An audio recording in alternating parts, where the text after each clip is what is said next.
정치권 흐름을 각 당 세 분과 함께 자세히 짚어보겠습니다. 이윤 더불어민주당 의원, 정용기 자유한국당 의원, 손금주 국민의당 의원 나오셨습니다. 안녕하십니까? 안녕하십니까?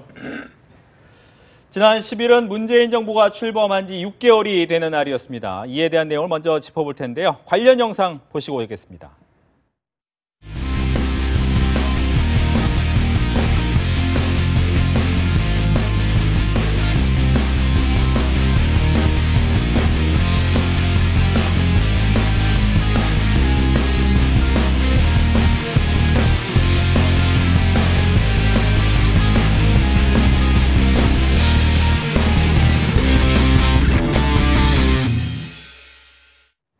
촛불 민심으로 출범한 문재인 정부의 6개월 참으로 숨이 가쁜 6개월이었죠. 그동안 원전 공론화라는 고비를 넘기기도 했고요. 협치와 인사 난제라는 어려움을 겪기도 했습니다. 각 당의 평가를 먼저 들어보고 또 여기에 대해서 앞으로 좀 과제는 어떤 것이 있는가 한 가지 정도씩만 들어보도록 하겠습니다. 먼저 여당부터 듣죠. 예. 아마 최근에도 여론조사 몇 개 나왔는데 국정지지도와 관련해서 일부 여론조사는 뭐 80%대까지 나오는데 이제 그것 말고도 보수적인 한국갤럽에서 나온 것 보면 한 73% 정도가 그래도 문재인 대통령이 잘하고 있지 않느냐 이런 평가를 하고 계신 것 같아요. 대단히 감사할 일입니다. 특히 분야별로 보면 외교, 복지, 경제 분야에서 최소한 50% 이상, 60% 이상을 좀 보여주고 있거든요. 그래서 박근혜 전 정부 시절에 제일 우려했던 사안들이죠. 경제적으로도 어렵고 외교안보적으로 대단히 어려운 상황이었는데 불구하고 6개월 만에 이렇게 문재인 정부에 대해서 국민들이 지지해주고 있고 그 부분에서 성과가 있다고 평가해 주시는 것 같아서 대단히 고맙습니다. 특히 저 개인적으로는 경제 분야 성과에 대해서 전 주목하고 있습니다. 알다시피 2015년도, 2016년도 저희 성장률이 2%대였습니다. 그래서 그 저성장에 대해서 상당히 우려했던 바가 큽니다. 이번 마지막 3분기, 지금 현재 3분기까지 나와 있는데 3분기 경제 성장률이 한 1.4%를 기록하면서 올해 성장률이 3%를 넘을 수 있지 않을까라는 이제 희망적인 전망들이 나오고 있는 형편이고요. 특히 내수와 관련해서도 역시 회복세에 있습니다. 소비 판매 지수 보니까, 소비 판매와 관련해서 보면 5월 달 이후에 3개월 연속 상승세를 띠고 있거든요. 9월 달에도 한 3.1% 정도 증가세를 보이는 것 같습니다. 그래서 내수 부분도 좀 나아지고 있지 않은가 이런 생각들이 들어서 대단히 긍정적입니다. 물론 저희들도 뭐 다 잘했다고 얘기하기는 좀 어렵겠죠. 급작스럽게 출범하다 보니까 이제 준비 안 돼서 인사 문제에 관련해서 우리 야당의 비판도 있었고요. 몇몇 분들이 여러 가지 이유로 난무하기도 했고요. 함에도 불구하고 어쨌든 6개월 이만하면 그래도 잘하지 않는가라고 저희들은 생각하고 있습니다. 알겠습니다. 경제 분야에서의 성과가 도드라졌고 인사 문제에서 좀 아쉬움이 있었다라고 이제 평가를 해주셨습니다. 자유한국당 이야기 듣겠습니다. 네, 취임 6개월을 지난 금요일로 맞았는데 사실은 야당 입장에서도 잘한 부분은 이렇게 잘했다. 또 이런 점은 비판받아야 된다. 이렇게 좀 말씀드리고 싶은데 사실 좋게 잘했다라고 말씀드릴 수 있는 부분이 저희가 볼 때는 거의 없다시피 합니다. 그래서 뭘 점수로 치면 낙제점 정도라고 봅니다. 지난 6개월 동안 이 정부가 한 게 뭐냐라고 보면 정치 보복과 인사 참사밖에 기억에 남는 게 없습니다. 6개월 내내 끊임없이 이 TV 화면을 통해서 사람이 검찰에 불려갔다가 감옥으로 가는 이런 저기들이 끊임없이 이어졌고, 그리고 인사청문회 과정에서 국민들이 보면 어떻게 이게 달라진 게 없냐. 박근혜에서 문재인으로, 새누리당에서 더불어민주당으로 이것만 바뀌었지 내용을 보니까 하나도 달라진 게 없다. 이런 인식을 하시기 시작했다고 보고요. 근데 이제 이런 건 있는 것 같아요. 박근혜 정부가 못했던 거를 이 정부가 잘하는 거. 소위 이제 흔히 이제 소통이라고 하는 부분인데, 근데 그 부분도 사실은 진정한 의미의 소통이 아니라, 진정한 의미의 소통은 자신을 비판하는 사람, 자신과 생각이 다른 사람과 생각을 나누는 게 소통 아니겠습니까? 근데 이 정부를 보면은 자기 진영 안에 있는 사람들하고만 소통을 하더라. 그래서 지금 일단 언론하고도 그래요. 기자회견을 취임 100일 때 소위 말하는 그 기자들 모아놓고 했죠. TV 다 중계하고. 근데 그때도 우호적인 매체 기자들하고만 소위 말해 짜고 치는 고스톱이었다는 얘기가 다 지배적이었고, 그거 이외에 언론과도 기자회견을 통해서 대통령이 소통하는 모습이 전혀 없고 지금 청와대 수석들 같은 경우도 아예 언론에 그 전화 받질 않는다는 겁니다. 뭐 언론에서 물어보려고 해도 뭐 물어볼 데가 없다. 뭐 엠바고 거는 거 이런 거 박근혜 정부 때보다 더 한다 이거. 그러면서 어느 언론인의 표현이 제 기억에 남는데 박근혜 대통령도 대구 서문시장 가서 소통 잘했다. 예? 그럼 뭐가 달라졌네. 이런 평가가 지배적인 것 같고요. 경제 관련해서 지금 이 정부 들어서서 어떤 뭐 수출, 반도체 호황 때문에 지금 굉장히 수출이 좋아지다 보니까 이 지표상으로 이렇게 뭐 좀 나아지는 게 있는 건 분명합니다. 그런데 IMF에서 최근에 지적했듯이 겉은 화려한지 모르지만 한국 경제가 지금 속으로는 골병이 들어있다. 이런 지적을 했습니다. 그래서 지금 최근 들어서서 이 정부에서 비정규직을 무리하게 정규직화하고 최저임금을 급격하게 상승해서 살아나려고 하던 지금 이 경제가 좋은 게 경제가 하루아침에 좋아집니까? 이 문재인 정부 잘해서 좋아진 것도 아니거든요. 근데 이게 살아나려고 하던 경제가 다시 주저앉는 거 아니냐는 얘기가 현장, 체감 경제 그 현장에서 많이 나오고 있고 특히 이 정부에서 소득주도 성장한다고 하면서 내수 살린다고 그러는데 사실은 내수는 3분기 들어서서 2분기에 3분의 1 이하 수준으로 내수의 경제 성장 기여도가 0.5% 수준으로 낮아졌습니다. 민간 소비도 줄어들고 있고 2분기보다 3분기가. 그래서 진짜 저는 이 정부가 복수의 칼질하는 그 칼 좀 내려놓고 이제 일 좀 하자. 이런 말씀 좀 드리고 싶습니다. 네. 낙지점이라고 하면서 굉장히 뭐 짜게 점수를 매기셨습니다. 예, 박하시네. 네. 국민의당 이야기 듣겠습니다. 예, 예. 우리 자유한국당에서는 아무래도 이제 상당히 박하시네요. 네, 박하신 것 같고 이제 국민의당 그리고 제 입장에서는 전반적으로 문재인 정부가 어려운 상황에서 집권해서 잘 해오고 있다고 생각합니다. 특히 대국민 소통이나 그리고 적폐청산과 관련돼서 대통령이 의지를 가지고 진행하고 있는 부분에 대해서는 여러 가지로 긍정적으로 평가할 부분이 많이 있습니다. 다만 우리 이제 그 자유한국당 입장에서 제기하는 문제가 사실 전혀 근거 없이 제기되는 것은 아닙니다. 그러니까 세 가지 문제를 뽑는다면 첫째는 이 정부 들어서 속도 조절에 좀 실패하고 있는 것 아니냐. 너무 개혁의 가속 페달을 밟고 또 절차를 지키지 않는 그런 조급증 때문에 국민적 동의 없이 진행되는 정책들이 많이 있다. 그리고 그런 정책들은 결국은 지속 가능한 정책이 되지 않기 때문에 우리나라 경제적으로 한 차례 또 시행착오가 될 수 있는 여지가 있다는 부분을 좀 새겨 들었으면 좋겠다는 것이고 두 번째 부분은 역시 인사 참사입니다. 지금 제가 속해 있는 상임위 산자위를 포함해서 이제 박성진 후보자 낙마가 있었지 않습니까? 그렇게 6명째 지금 문제되는 인사 참사가 있었는데 계속해서 지적을 하고 있지만 인사 검증 라인에 대해서 어떤 추가적인 조치를 취하지 않고 있습니다. 이런 부분에 있어서도 여당 측에서 또 문재인 대통령께서 귀담아 들으셔야 되는 것이 아닌가. 특히 이번에 이제 홍종학 후보자에 관련된 논란 역시 그냥 지나쳐가기는 좀 어려운 논란이다. 이런 생각입니다. 마지막으로 가장 문제되는 부분은 그 협치가 행방불명됐다는 겁니다. 그러니까 120석의 원내 의석을 가지고 개혁 작업을 추진하면서도 전혀 그런 야당과 대화하거나 또 정책 결정 과정에서 야당의 참여를 배제하고 정책이 결정한 이후에 그냥 결정된 정책에 대해서 도와달라. 도와주지 않으면 국민 편에 서지 않는 것이다. 이런 이분법적인 논리로 가기 때문에 국회와 청와대 또 행정부 사이에 계속 갈등이 생기는 것 아니냐. 이 세 가지 문제를 좀 문재인 대통령께서 귀담아 들으셨으면 좋겠다. 이런 입장입니다. 네. 홍종학 인사청문회는 좀 이따 나중에 다루겠지만 지금 얘기 나온 것 중에 소통과 협치는 같은 내용인 것 같습니다. 여기에 대한 대답은 들어야 될 것 같습니다. 예, 그 소통 관련해서 일단 뭐 야당에서 가끔 쇼통 이런 얘기들 하시고 하시는데 저는 쇼통이라도 해왔었으면 참 좋겠다.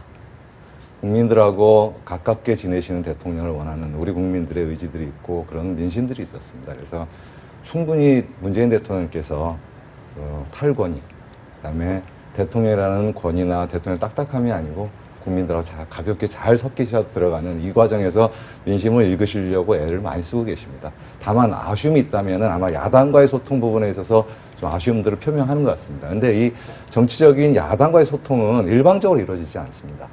저희 문재인 대통령께서 잘 아시지 않습니까? 저희 국회 시정연설에 처음 오셨을 때도 다 야당 대표님들 다 찾아뵀습니다. 찾아뵙고 얘기했고 서로 협력해서 하자고 말씀드렸고요. 그 과정에서 여야정 협의체를 구성하자고 저희들이 요청했을 때 아마 지금 다 기억하실 겁니다. 정우택 대표님께서 그때 자유한국당 대표님께서 국회 주도의 여야정 협의체 말씀을 하셨어요.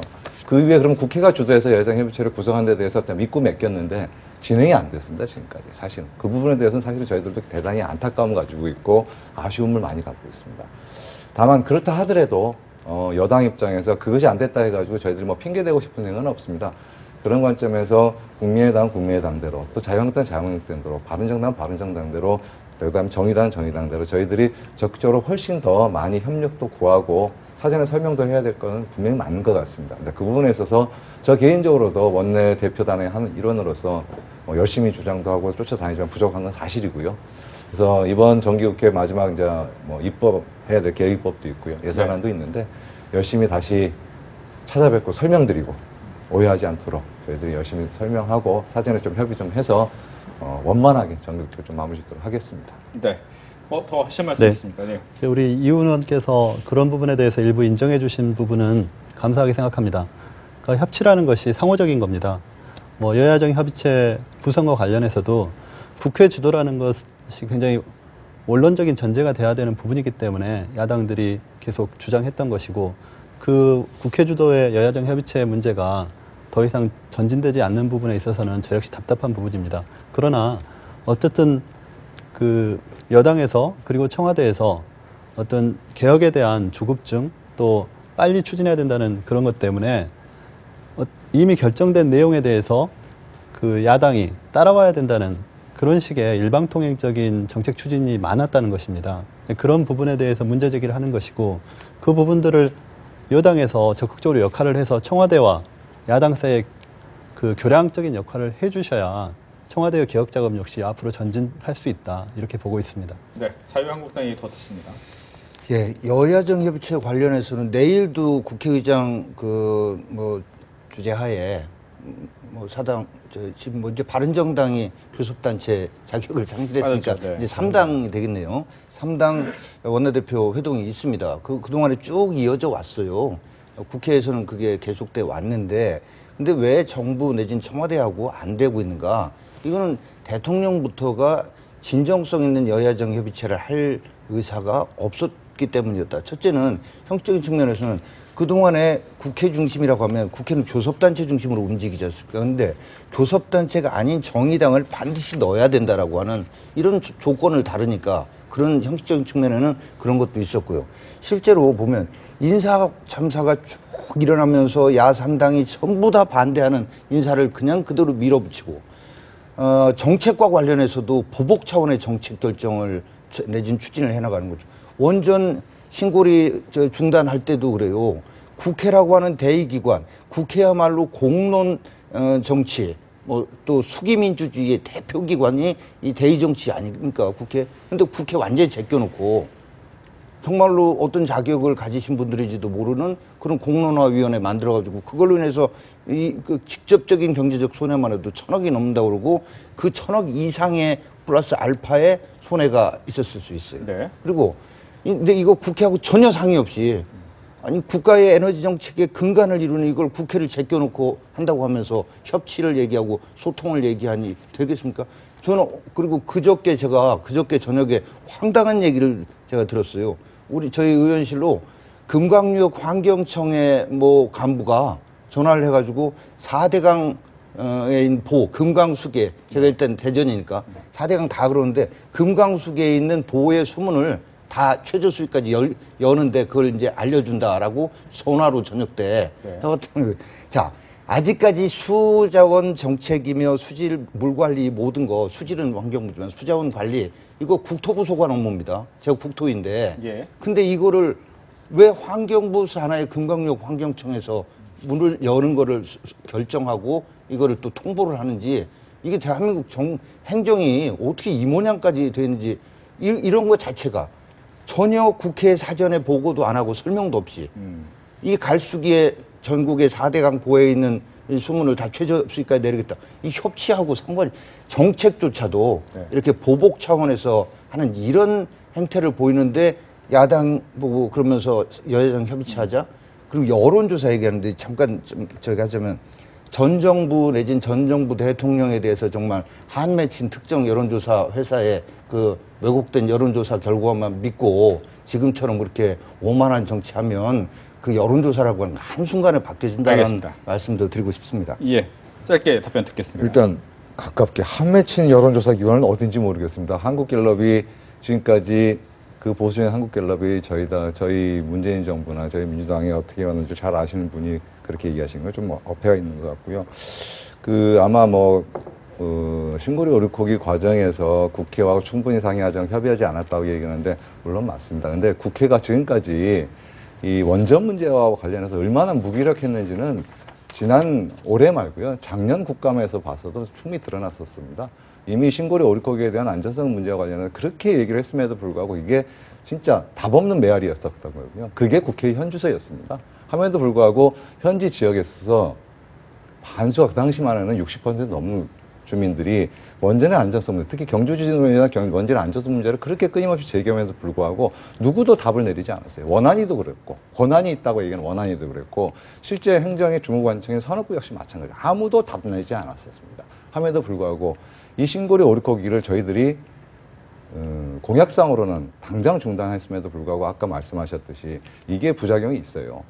매몰 비용이 어느 정도 있고 하기 때문에 한 번에 정부 결정으로 결정 내리지 않고 그렇게 매몰 비용까지 포함해서 이것을 계속할 것이 말 것이 아니라 국민적인 감정을 위해서, 국민적인 판단을 위해서 상식과 이성을 갖고 있는 국민적 판단에 한번 맡겨보는 과정이 이게 우리나라뿐만이 아니고요. 전 세계 특히나 선진 민주주의 국가에서는 이 국민들에 의한 수기 민주주의 과정을 다 이렇게 정책 과정에서 보완적으로 사용해왔던 거거든요. 이것을 가지고 국회를 무시했다고 그렇게 말씀하시면 조금 섭섭합니다. 저희들 입장에서는 그렇게 하는 거고. 네.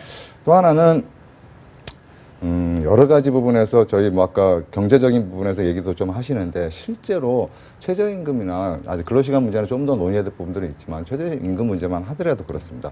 소득 증대와 내수 활성화, 그다음에 경제 선생의 선순환을 구현해보고자 하는 이 정부의 철학이 있고요. 그 부분들 같은 경우는 특히나 독일의 노동시장이나 직업연구소에 지난 발표해 보더라도 이미 증명된 부분입니다. 실증적으로. 그래서 저희들의 추진하고 있는 정부 정책, 문재인 정부 정책이 국민을 망하게 하거나 우리 기업을 망하게 하거나 우리 경제를 망치는 정책이 아닙니다. 네. 그러면 한번 믿고 한번 지켜봐 주시고 좀 협력해 주시는 그런 야당들의 좀 자세를 좀 부탁드리겠습니다. 알겠습니다. 짧게. 잠시만요. 근데 네. 왜 과거 정부의 정책은 국민을 어렵게 하고 국민을 망하게 하고 나라를 어렵게 하는 정책이라고 단죄하듯이 그렇게 하시느냐. 과거 정부도 다 국민을 지금 위해 이 얘기에 국가를 대해서 위해서요. 지금 할 겁니다. 네. 잠시만요. 그리고 지금 저희가 이제 주제 하나를 하기도 전에 이제 시간이 이렇게 많이 흘렀기 때문에 네. 조금은 압축적으로 해주셨으면 좋겠다는 말씀을 드리면서 먼저 다음 이슈로 잠깐 보시고 이야기를 할 텐데요. 이 적폐청산 칼끝이 점점 이명박 전 대통령을 향하고 있는 것 같죠? 오늘 이명박 전 대통령이 바레인으로 출국 전에 적폐청산 수사에 대해서 자신의 입장을 밝혔습니다. 이거 먼저 확인하고 여기에 대한 이야기 나눠보겠습니다. 지나간 6개월 적폐청산이라는 명목으로 보면서 이것이 과연 개혁이냐, 감정풀이냐, 정치적 보복이냐 이런 의심이 들기 시작했습니다. 한 국가를 건설하고 번영하는 것은 매우 어렵습니다. 쉽지 않습니다. 그러나 파괴하고 쇠퇴시키는 것은 쉽습니다.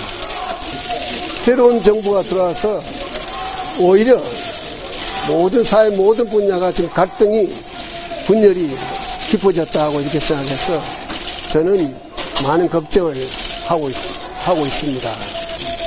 군의 조직이나 정보기관의 조직이 무차별적이고 불공정하게 다루어지는 것은 우리 안보를 더욱 더럽게 만든다 저는 이렇게 생각하고 있습니다.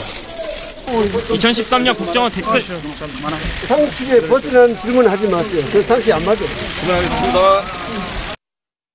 네, 보시는 것처럼 오늘 오후였죠. 이명박 전 대통령이 해외 강연차 중국 바레인으로 출국길에서 이 적폐 청산에 대한 입장을 표명했는데 여기에 대해서 먼저 이번엔 국민의당부터 이야기 들어보겠습니다. 어떻게 들으셨습니까? 그 이명박 전 대통령께서 어떤 책임의 부인을 넘어서 적극적으로 대응을 하시는 모습인데 사실 저는 상당히 좀 실망스럽고 또 적반하장이다 이렇게 생각을 합니다. 그러니까 전직 대통령으로서 사실 그 사이에 우리나라 민주주의를 상당 부분 후퇴시켰다고 저는 생각합니다.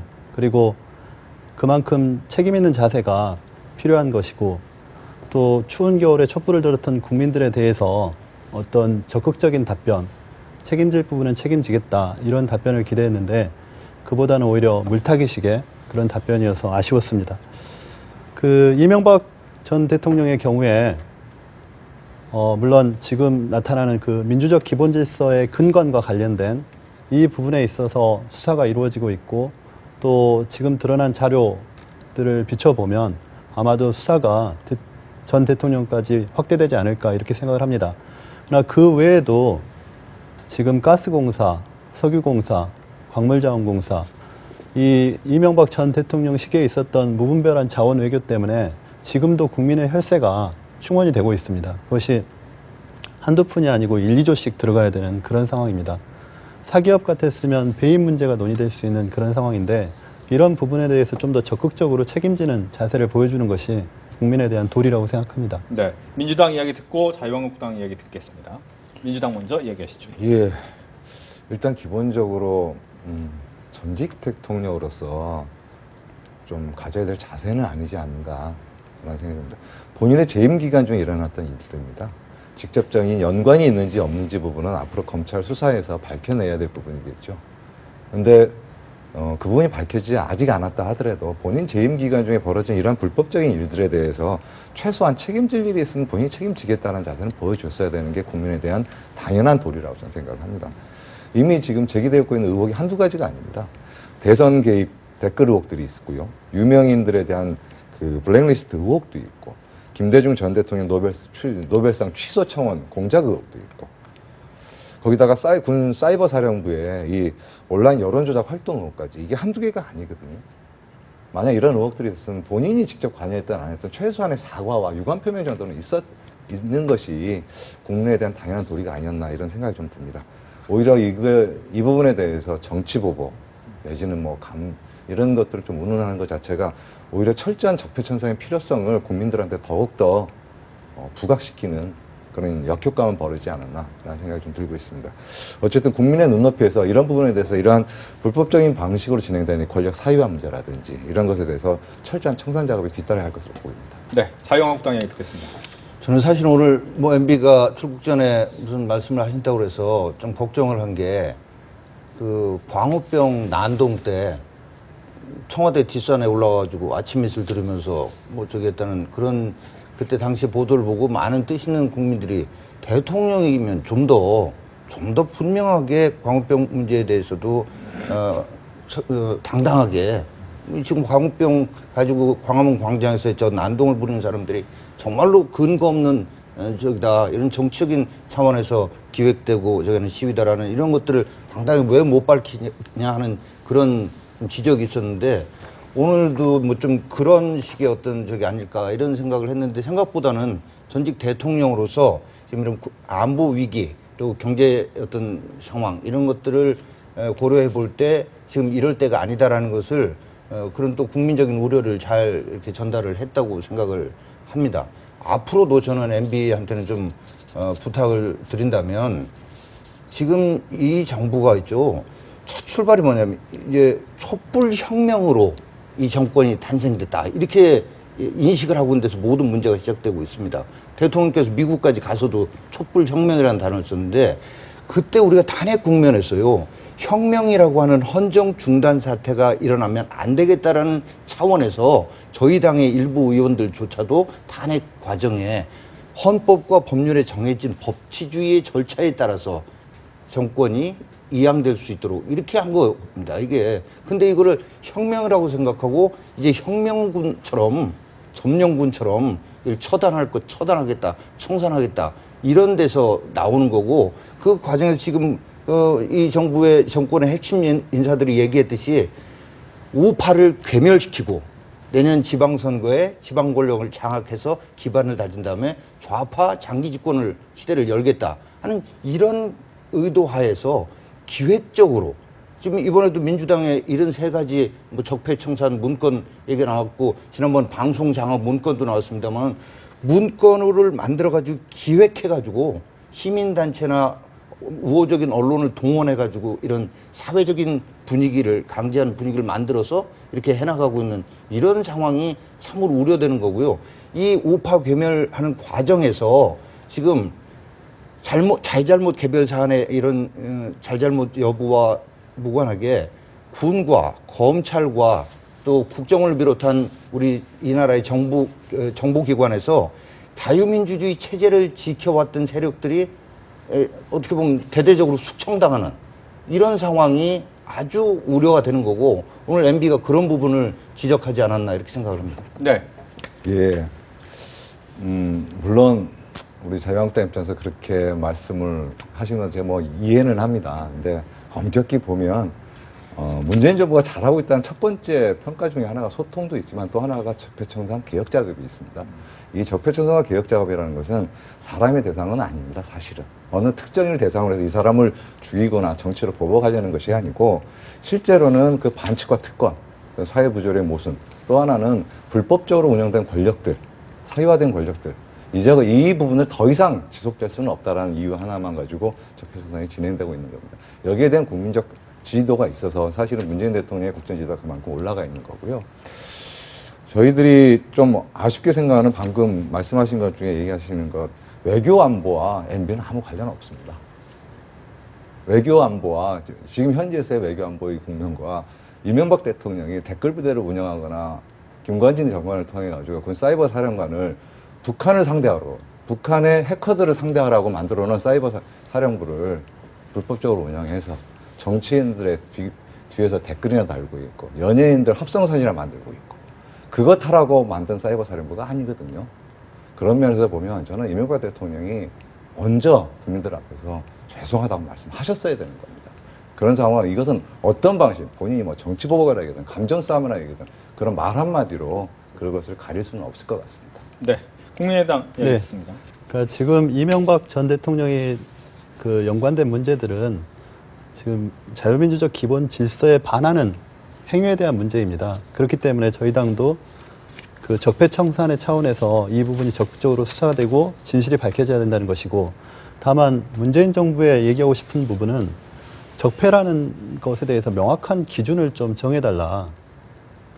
아까도 우리 이훈 의원께서 적폐청산과 시스템 개선 작업, 이 두 가지를 같이 말씀하시지 않습니까? 근데 사실 우리가 적폐라고 한다면 적어도 우리 헌법 질서에 용인되지 않는 부분에 대해서 적폐청산이라는 개념으로 접근을 해야 되는 것이고, 나머지는 과거의 비효율적인 시스템 부분에 대해서 개선 작업을 충실하게 하는 것으로 가야 되는데, 모든 현안 정책 변경 과정에서도 적폐 프레임을 가지고 들어오는 것 아니냐, 이런 부분은 좀 문재인 정부에서 한번 되짚어 봐야 되는 것이다, 이렇게 생각합니다. 이 부분은 이명박 전 대통령에 대한 수사 문제와 별도로 적폐 관련해서 좀 더 명확하게 규정을 하고, 그것이 개혁을 위해서 더 필요한 것이다. 왜냐하면 국민 입장에서는 상당히 피로감을 느낄 수밖에 없다는 것입니다. 그러니까 명확하게 적폐청산의 대상을 규정하고 그 범위 내에서 적극적으로 추진하는 노력이 필요하다, 이렇게 생각을 합니다. 네, 자유한국당 얘기 듣고 적폐 기준 얘기 듣겠습니다.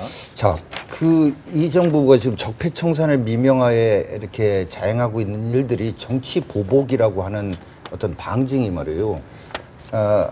지금 구속되고 있는 사람들 보면 과거 정부 때처럼 부패, 비리, 돈 냄새가 진동하고 이런 게 없어요. 그러니까 뭐냐면 직권남용, 뭐 정치 관여 이런 걸로 다 어떻게 보면 잡아놓고 있는 거거든요. 이 자체가 특별하게 부패, 비리 이런 거 아닌데도 불구하고 정치적인 차원으로 정치 관여죄, 뭐 직권남용죄 이런 것들로 하고 있다라는 거고, 지금 MB에 대해서도 그냥 요즘은 어떻게 된 게 말이죠. 검찰도 피의사실 공표죄 이런 거 예전에도 문제가 좀 됐었지만 요즘은 아예 그거 신경 안 쓰는 것 같아요.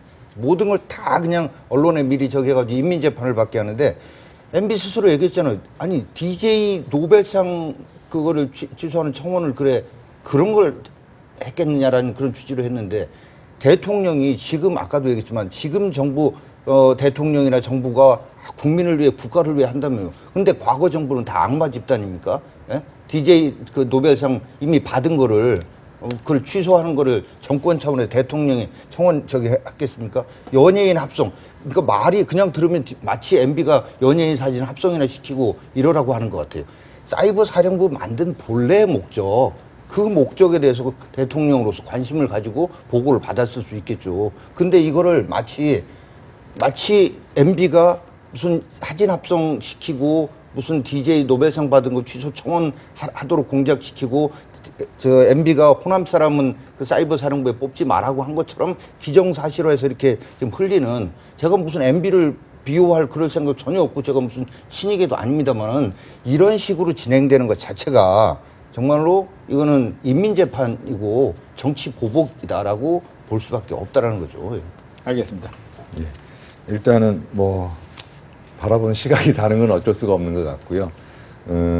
아마 국민들이 잘 아실 겁니다. 지금까지 이제 이명박 전 대통령께서 어떤 혐의나 어떤 의혹을 받고 계신 거에 대해서는 이미 충분히 알고 계실 거라 생각을 하고, 다만 그 부분에 있어서 저는 앞으로 진행될 수 있는, 혹시 있을 수 있는 검찰 수사가 있다면 전직 대통령답게 철저히 그 다음에 충분히 협조를 해주시는 게 바람직하다.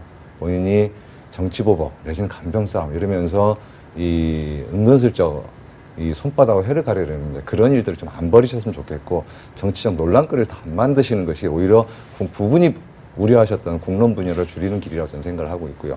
아까 우리 정영기 의원님께서 그 적폐 리스트 얘기하셔서 제가 들고 왔어요. 이 문건입니다. 이 문건. 국정감사에서 제기된 적폐 현황. 이게 어떤 거냐면요. 내용 사실 별게 없어요. 이게 저희 당 이번 국정감사 목표 중에 하나가 그동안에 각 상임위별로 있었던 마지막 전임정부에 대한 마지막 국정감사니까 전임정부에서 혹시 잘못된 내용들은 이번에 많이 마지막까지 정리를 합시다 해가지고 열심히 임했습니다. 그렇게 작성된, 그 결과로 작성된 리스트입니다. 그러니까 아까 전에 말했던 이명박 박근혜 정부의 이런 세 가지 예, 적폐 대상 그게 아니고 리스트다라는 부분에 대한 문건이 이게 다 내용 보시면 각 상임위별로 돼 있어요. 이게 상임위 의원님들이 그러니까요. 각 상임위에서 국정감사에서 문제 제기하거나 이 부분들을 밝혀야 된다고 얘기했거나 실제 밝혀진 내용에 대해서 작성, 그것을 결과적으로 저희 정치위가 취합한 자료입니다. 이것을 가지고 무슨 기획된 거 적폐 리스트를 작성해서 이거 이전에 있었고 여기에 따라서 우리가 움직이고 있고 이렇게 얘기하시면 저희들 좀 오해라고 말씀을 꼭 드리고 싶습니다. 알겠습니다. 여기 대한 얘기 듣습니다. 저 표지를 한번 보여줘 보십시오. 예. 자, 적폐 현황이라고 돼 있지 않습니까? 네. 그러니까 지금 집권당 내에서도 적폐 개념에 대해서 너무 혼돈이 있는 겁니다. 너무 넓게 지금 적폐 개념을 세우고 있다 보니까 거기에 있는 것 중에 우리 의원께서 말씀했지만 별거 아닌 내용들도 많이 들어있지 않습니까? 근데 그거를 적폐로 지금 규정을 한 셈이지 않습니까? 그러니까 그런 부분을 좀 명확하게 해달라는 것입니다. 알겠습니다. 저도 여기까지 듣고 답하시죠. 네, 그러면. 저도 그래 갖고 나왔어요. 제목은 적폐 현황인데. 그렇죠. 다 나왔긴 했죠. 네. 예, 근데 그 내용을 보면 이렇게 나와요. 국감에서 물론 제기했어요. 여당 의원들이 다 뭐 청와대하고 다 이렇게 해서 했겠죠. 근데 이렇게 앞으로 검찰 수사 의뢰, 감사원 감사 청구, 국회 청문회 개최, 언론 및 시민단체를 적극 활용해서 일벌백계 해야 한다. 이렇게 해서 지금 6개월 동안도 정치 보복, 적폐 청사를 명분으로 해서 이렇게 해왔는데 이게 정기국회가 끝나면 12월 금년 지납니다. 그럼 내년에도 계속 이것만 하겠다는 얘기인데 이거 아까도 말씀드렸지만 이 칼춤에 칼 이제 그만 칼집에 넣고 일 좀 해야 될 때 아니냐 이 말씀 드리면서, 그리고 그렇게 하려면 그러면 저희는 저쪽에서 그렇게 하니까 그러면 노무현 전 대통령 일가의 640만 달러에 대해서도 같이 그거는 고발을 해도 형사부에다가 배당해 놓고 지금 아예 수사 어떻게 착수조차도 안 하고 있어요.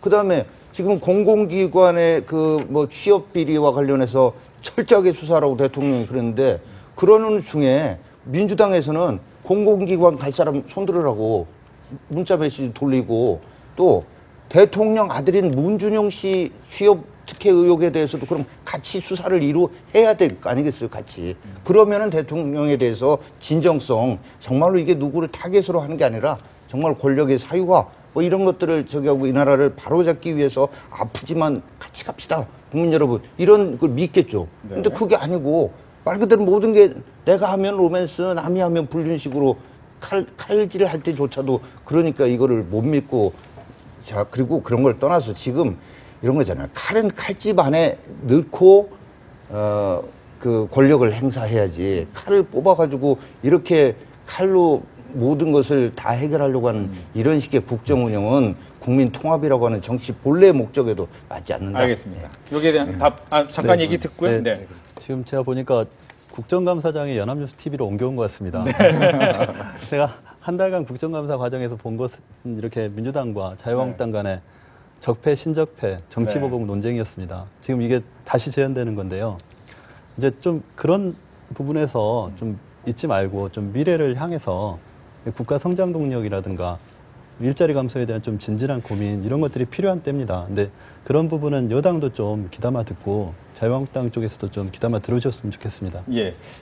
뭐 이야기를 듣긴 해야 되겠죠. 예. 내용 보면 이제 네. 적폐라는 것이 별거 아닌데도 들어가 있으면 적폐 기준이 없는 거 아니냐라는 부분하고 내년까지 계속 해야 되는 거 아니냐 결국은 이런 질문이 같이 들어있는 것 같습니다. 일단 내년까지 계속 해야 되는가의 문제에 대해서는 저는 해야 될 것 같습니다. 왜 그러니까 이 부분이 왜 그러냐면 아까 적폐 기준이 없다고 말씀하시는데 좀 쉽게 얘기하면 큰 적폐부터 작은 적폐까지 다 있습니다. 이게 한 사람의 권력의 자의적 운영에 따라서 이루어진 적폐들이 있는 반면에 또 하나는 우리가 그동안에 소홀히 했던 이게 시스템이나 제도로 인한 적폐들이 있습니다.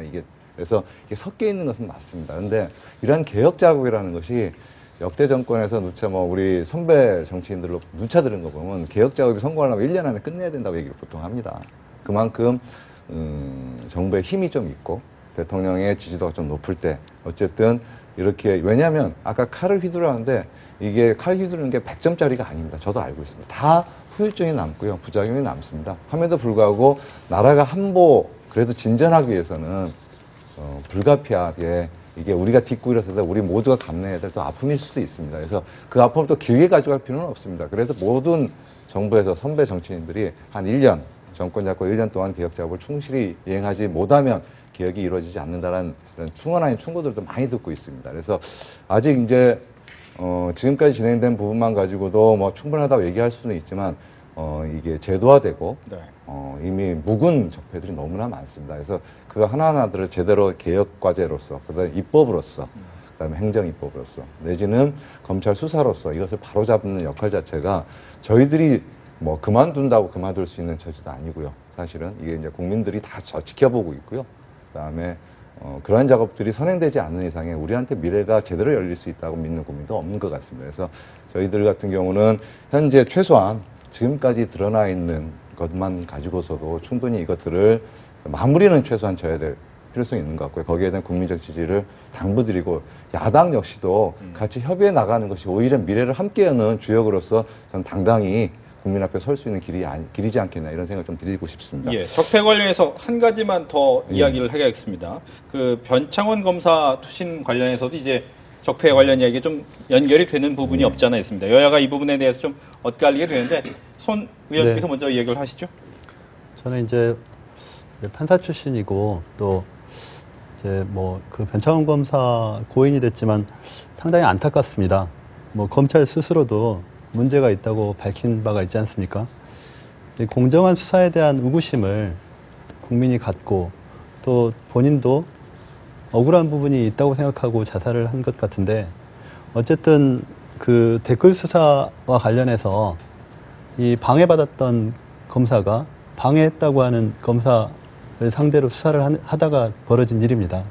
이런 부분에 대해서 수사 자체가 흔들려서는 안 되겠지만 수사 과정에서 이런 일들이 발생하지 않도록 법적 절차나 이런 상대방에 대한 어느 정도의 배려 속에서 진실을 밝히는 작업을 해주셔야 된다는 겁니다. 그런 부분에서는 진짜 아쉬운 부분입니다. 알겠습니다. 자유한국당 얘기입니다. 자, 윤석열 서울지검장 얘기를 안 할 수가 없습니다.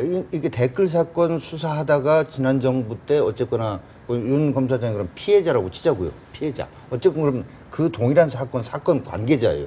이 사람이 수사를 하면 되겠냐.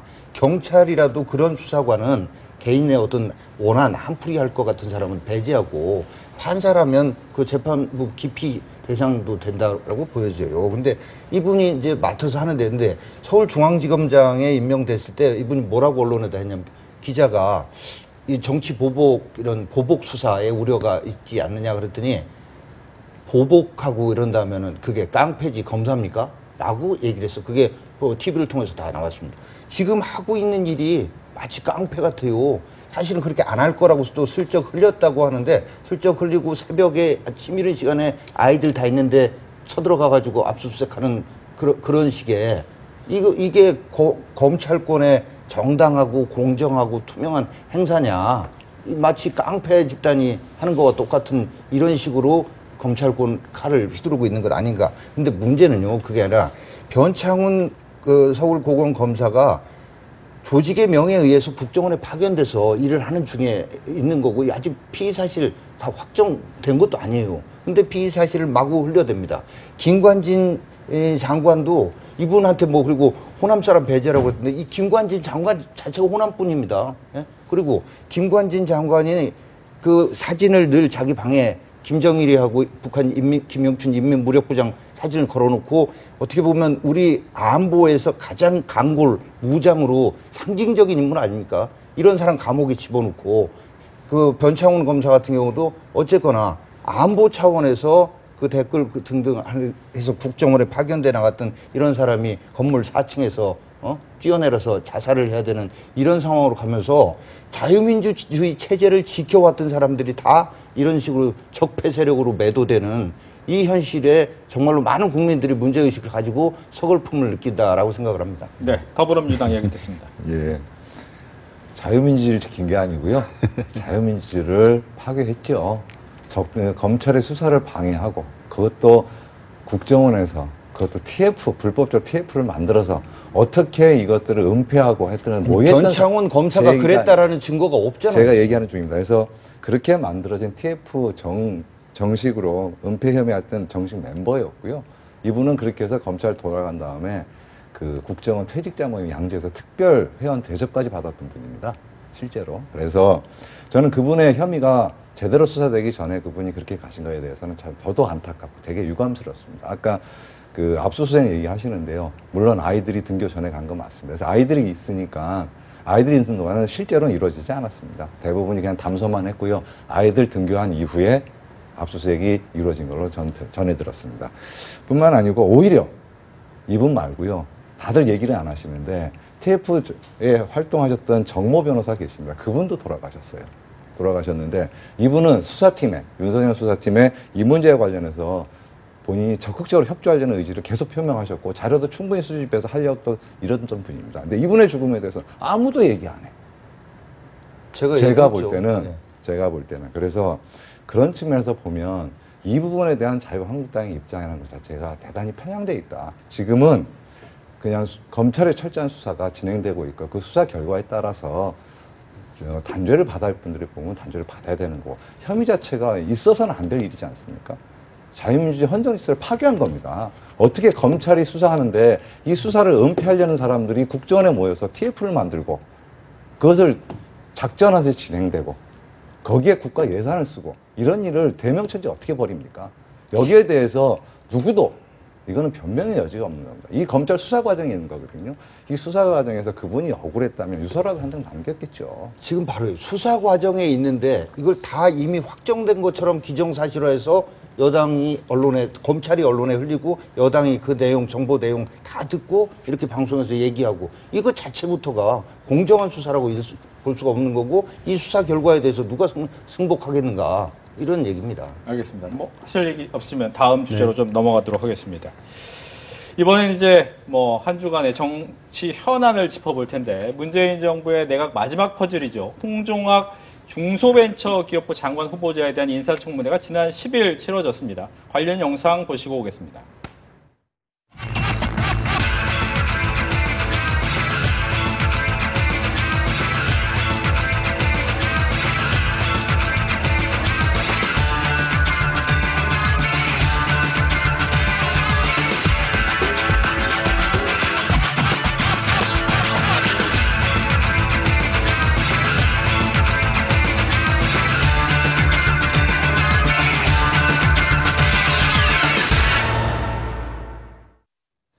네, 여기 나와신 두 분도 이제 청문회에서 직접 또 이야기를 하시고 했지만 이 청문회에서는 이제 중학생 딸에 대한 부의 대물림 문제가 상당히 치열하게 공방이 치러졌습니다. 이 현장까지 한번 확인하시죠.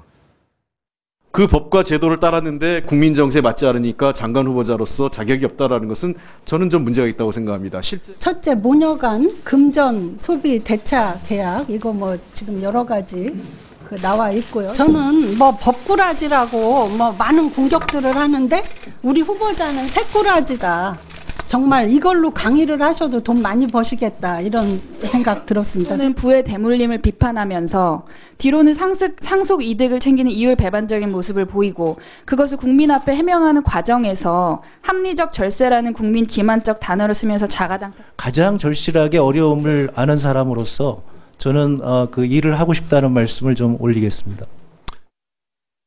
네, 홍종학 후보자에 대해서 여야가 확실히 다르기 때문에 이번에는 여당 이야기 듣고 야당 쪽 이야기를 듣는 게 맞을 것 같습니다. 더불어민주당부터 이야기를 듣겠습니다. 예.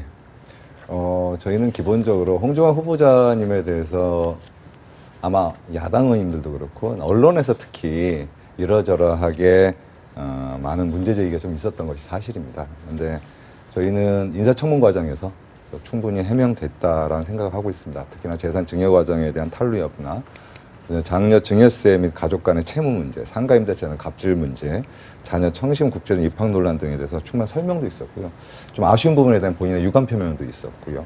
그다음에 자료를 보충함으로 인해 가지고 충분히 설명도 되고 소명도 되고 해명도 되었다라는 생각이 들고요. 특히 이 양반이 이제 장관으로서의 업무 능력이나 그다음에 특히 초대 중소기업 벤처부에 중소벤처기업부죠. 중소벤처기업의 장관으로서의 정책 역량 등에 있어서 보면은 실제 청문 과정에서의 막힘없는 답변이나 정책적 이해도를 사실은 유감없이 발휘해 주셨고요. 그래서 초대 중소벤처기업부 장관으로서 충분하지 않나 이런 입장을 갖고 있습니다. 네, 자유한국당 얘기 듣습니다. 예, 그 소통도 생각이 다른 사람과 소통이 돼야 진짜 소통인 것처럼 해명이 됐다. 해명 듣는 사람이 아 그렇구나 이해를 해줘야 해명이 된 거지. 야당도 국민도 전혀 이해가 안 되는데 해명이 충분히 됐다라고 하는 그 말씀에 누가 동의를 할 수 있겠는가라는 거고요. 저는 이분이 법적으로 범죄는 아닐지 몰라도 흔히 이제 범죄자에 대해서도 이런 얘기죠. 죄질이 아주 나쁘다 이런 저기 참 이분의 그 스토리를 들으면 우리가 지난 겨울에 정유라의 돈도 실력이다라는 얘기 들었을 때 막 분개했던 것처럼 홍종학 후보자와 당시에 쪼개기 증여 받을 때 초등학생 딸과 또 홍종학 후보자의 부인과 딸이 뭐 돈을 서로 빌려주고 이렇게 한 것처럼 또 그리고 그 이자를 그 증여받은 건물에서 나온 임대 소득으로 냈다라는 등 초등학생 중학생이 이걸 보면서 이게 무슨 장난인가 이런 생각을 하지 않겠나. 그리고 이런 전혀 해명이 안 됐는데도 대통령과 여당이 임명을 하겠대요. 임명을 하겠다니. 그러면 이 노무현 대통령, 전 노무현 대통령 이 말씀이 생각납니다. 이쯤 되면 막가지 하는 거죠. 이 말. 정말 막가지 하는 거지. 이런 분을 완전히 이미 신뢰를 상실했는데 이분이 중소벤처기업부 장관이 돼서 중소벤처기업 정책을 추진하면 이분 말을 믿을 수 있는 사람이 몇 명이나 되겠습니까? 그래서 이제라도 저희는 왜 청문보고서 채택을 안 하겠다고 하는 거냐면 청문보고서 채택을 하면은요 이렇게 저희가 반대 의견을 내지만 대통령께서 알아서 잘 고려해서 판단하십시오 이건데 저희는 그게 아니라 절대 임명돼서는 안 될 뿐이다 라는 뜻을 대통령께 전하기 위해서 청문보고서 채택에 아예 참여를 안 하려고 합니다. 알겠습니다. 국민의당. 네. 홍종학 후보자가 부적격한 사안은 세 가지가 있습니다. 첫 번째 도덕성 흠결입니다. 지금 쪼개기 증여 이미 뭐 세간에 많이 알려져 있지 않습니까? 근데 이번 인사청문 과정에서 제가 확인한 부분은 이미 후보자 스스로 이 쪼개기 증여를 알고도 방치했다는 것입니다. 물론 장모가 하니까 어쩔 수 없었다.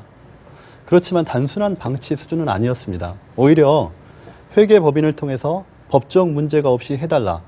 이렇게 적극 개입했다고 봅니다. 또한 그 딸이 엄마한테 이자를 납부하는 과정 굉장히 형식적으로 진행이 됩니다. 그 납부된 돈도 그 처형에 공동 계좌에서 딸 계좌로 이체됩니다. 근데 사실 그 2016년에는 임대소득이 남아있질 않습니다. 리모델링을 하느라고 그 공동 계좌에서 배분될 게 없었지만 이자를 지급하기 위해서 나갔다. 저는 그렇게 보고 있고요. 두 번째 문제는 역시 여러 국민들이 지적하고 있는 표리부동, 이율 배반, 또 내로남불 이런 부분입니다. 그리고 세 번째 전문성 부분에 있어서도 여당에서는 어떻게 보셨는지 모르겠지만 중소기업, 벤처, 소상공인에 대해서 깊은 고민이 있었다고 생각하지 않습니다. 기본적으로 피상적인 수준의 진술을 답변은 국회의원도 하셨고 또 대선 때 정책본부장이셨으니까 잘 하시지만 그 중소기업, 벤처, 소상공인의 한정된 영역에서 중소벤처기업부 장관이 할 수 있는 영역 범위 내에서의 전문적인 답변은 떨어졌다. 저는 이렇게 생각하고 있습니다. 네. 이윤 의원께 질문을 드리면 예. 야당에서 지금 다 안 된다라고 예. 하는데 만약 강행을 하시게 된다면 뭐 헌법재판소 관련된 임명 부분도 있을 것이고 예산안 정국도 있을 것이고 상당히 문제가 커질 수 있는 부분인데 이거 어떻게 해결해야 됩니까? 일단 그 말씀을 드리기 전에 네. 우리 야당님들께서 말씀하시니까 몇 가지는 좀 저도 여당으로서 반박을 안 할 수가 없네요. 아, 그 적격성 부분. 일단은 말씀하신 것 중에 쪼개기 증여 알고 방치한 거 아니냐라고 얘기하는데 이런 얘기를 이런 자리에서 드려도 모르겠는데 부잣집에 장가간 게 제일 죄인 것 같습니다. 이 양반이. 사실 그래서 장모님이 대단한 자산가시고요. 대단한 자산가를 읽을 만큼 대단한 분이신 것 같습니다. 그분의 본인 의지로 증여를 누구한테 할 것인지 이미 정해놓은 상태였고요. 거기에 따라서 사위가 이 자산가인 장모님이 결정권을 갖고 계신데 이래라 저래라 하기 되게 어렵습니다. 우리 통념상. 그것을 법적으로는 이제 문제 없이 진행할 수 있는 것을 부탁드리는 것이 이분이 할 수 있는 최대치였던 것 같고요. 딸 이자 납부 부분 같은 경우도 마찬가지입니다. 이게 이제 임대 수입을 가지고 이자를 납부하게 되면 임대료를 쪼개서 주지 않습니다. 공동사업자 운영하고 있는 실전에다 계좌에 들어가고 그분이 연말에 결산을 하게 되면 이제 배당하듯이 나눠주는 겁니다. 이제 그 과정에서 계좌 이체 과정이 있었던 걸 생각하고요. 내로남불하고 얘기하시는데 실제로는 이분 딸이나 부인이 장모님한테 증여를 받기 전에 바로 아마 지금 그렇게 오래되지 않습니다. 전에 관련 법안을 하나 내는 게 있습니다. 그게 뭐냐면 이게 격세증여라고 했는데 세대를 뛰어넘어서 그러니까 본인 때가 아니고 그 다음 때 이제 아이들한테죠. 이렇게 증여하거나 상속하는 데서 과세관을 강화하는 법안에 본인이 직접 발의도 주도하셨던 분입니다. 만약 본인이 진짜 이런 것이 아까웠다면 여기다 사인하지 않습니다.